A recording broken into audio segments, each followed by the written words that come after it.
It could be sour grapes at finishing second in the Conservative leadership. It could be a legitimate gripe against the direction of the party.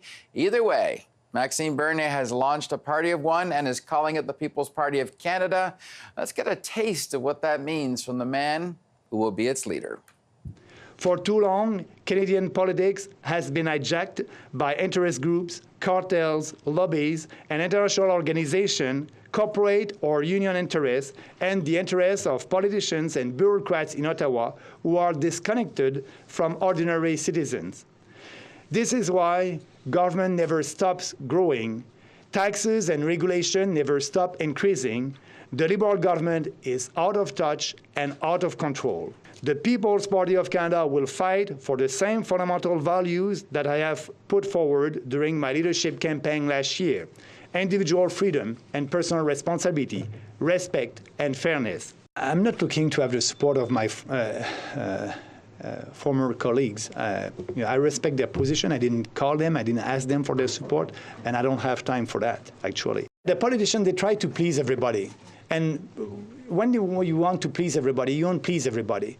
That's not my way of doing politics. You like the ideas, you like the principle that we are fighting for, that's okay. All right, our strategists have their thoughts on what this could mean for the election ahead. But first, let's bring in someone who's been involved in building a party from the grassroots up. Tom Flanagan was part of the Reform Party team when it was a party of one. As its director of policy research, he worked with Stephen Harper to reunite the Conservative Party, and he joins me from Calgary. Tom Flanagan, why is this happening? You just got the party together in the last 12 years or so. Why are we suddenly seeing it starting to fracture? Well, you know, personal ambition is important, obviously. Max wanted to be leader. It was also the way he was defeated. Scheer's campaign went into Quebec and recruited people from the dairy industry to vote against Max, and whereas Max was known to be an opponent of supply management. It was a very personal sort of thing. And subsequently, Mr. Scheer took opportunities to sort of rub it in, you know, by publicly toasting in milk, things like that.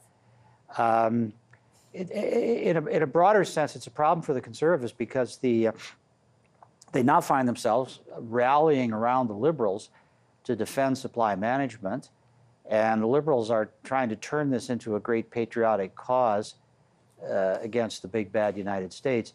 I don't think it's a winning strategy for the Conservatives, actually, to turn themselves into the handmaidens of the Liberals on this issue. So I can understand why Max has done what he's done. How great is the danger, do you think? Is this going to weaken the party that you work to reunite?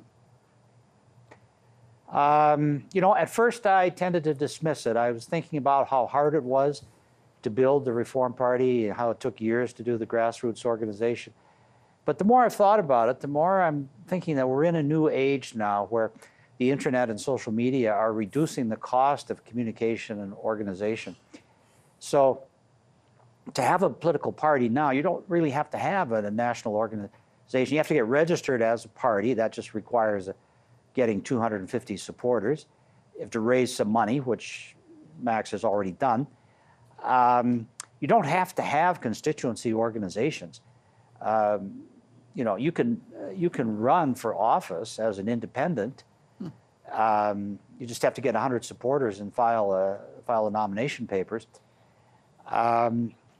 The party can name candidates. They don't have to live in the riding. So I don't know if the new party will be able to field a full slate across the country. I mean, even the established parties sometimes don't succeed in doing that. But I think if they work at it, they can probably field a substantial number of candidates.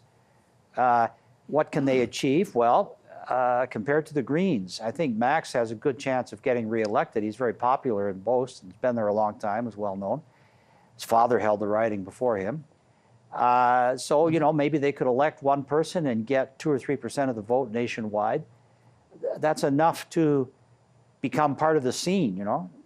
You get recognized in the public opinion as a political party. You get your say. So if you define success in these terms, it may be possible for the new party to be a limited success. What do you think about Alberta? You've got your finger on the pulse there. They say that if Bernier is going to resonate anywhere outside of Quebec, that's where it's going to be. Do you sense he could make inroads there? There are people in Alberta who will respond to his message. Yeah, I think it's probably right that after Quebec, Alberta would be the best source of support. I think the advantage of the Conservative Party of Canada in most ridings is big enough that it would be very unlikely for the new party to elect any members. But I think they could get perhaps some visible number of votes in Alberta. Yeah, as I say, it's not so much about electing a lot of members. Nobody expects that, at least I don't. But if they, as I say, if they can elect one man, Bernier himself, and then show support across the country, it puts them in somewhat the same position as the Greens, whereby they become a factor in debate.